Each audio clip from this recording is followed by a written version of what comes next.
Direction Haïti, à présent, pour vous parler de cette décision qui se faisait attendre. Lundi soir, le Conseil de sécurité de l'ONU a donné son feu vert à l'envoi dans le pays d'une force internationale menée par le Kenya pour aider la police haïtienne à lutter contre les gangs.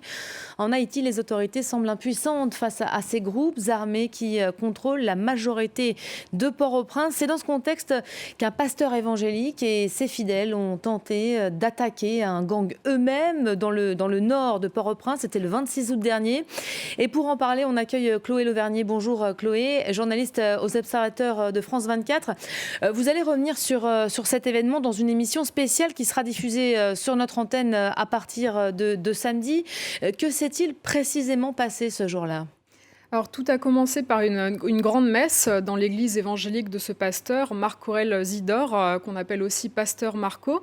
Donc, le pasteur a galvanisé ses fidèles. Il leur a dit qu'ils allaient attaquer les gangs, un message qu'il avait déjà fait passer la veille. Ensuite, juste après la messe, ils ont commencé à marcher en direction de Canaan. C'est un quartier du nord de Port-au-Prince. C'est le fief d'un gang qu'on appelle les talibans. Donc dans la marche, on avait des fidèles armés de bâtons et de machettes. Malheureusement, quand la foule est arrivée à Canaan, le gang a répliqué en leur tirant dessus. Donc aucun bilan des victimes n'a été diffusé par l'État et par l'Église. Cela dit, si on comptabilise les cadavres qu'on voit dans des vidéos qui ont été diffusées par les gangs, on peut déterminer qu'au moins 21 personnes ont été tuées ce jour-là.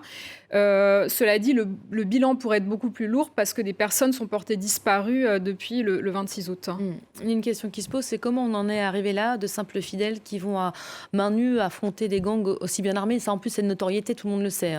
Oui, alors, il y a plusieurs explications. Déjà, pendant la messe, le pasteur a dit à ses fidèles que Dieu allait les protéger contre les balles, contre les gangs. Et puis, ce pasteur a des pratiques assez proches du vaudou.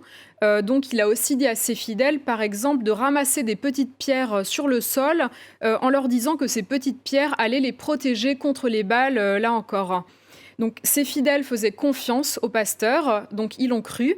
Et s'ils l'ont cru, c'est aussi parce qu'il y a un certain manque d'éducation parmi les fidèles. Et ensuite, on revient au problème donc, de l'impuissance de l'État face aux gangs. À ce sujet, on va écouter Aristide Deslandes, un journaliste haïtien qui est spécialiste des religions. L'État est irresponsable, et l'État est en mauvais état. Bon, puisque l'État est irresponsable, puisque l'État ne fait pas ce qu'il doit faire, donc on a des particuliers qui essaient de faire ce que l'État devrait faire. C'est pas un pasteur de penser dans les déloger des gangs. Non, il n'a pas ni la loi avec lui pour faire ça. Il n'était pas vraiment légitime. Donc on a eu ce qu'on a eu parce que l'État est irresponsable. Donc, pour rappel, ce n'est pas la première fois que des particuliers tentent de s'en prendre directement aux gangs. En avril, des habitants avaient commencé à pourchasser les personnes qu'ils soupçonnaient d'appartenir à des gangs, parfois pour les tuer. C'était un mouvement de justice populaire qu'on avait appelé Bois Calais et dont on avait parlé ici dans cette émission. Pour en revenir aux événements du 26 août dernier, quelle a été la réponse de l'État ?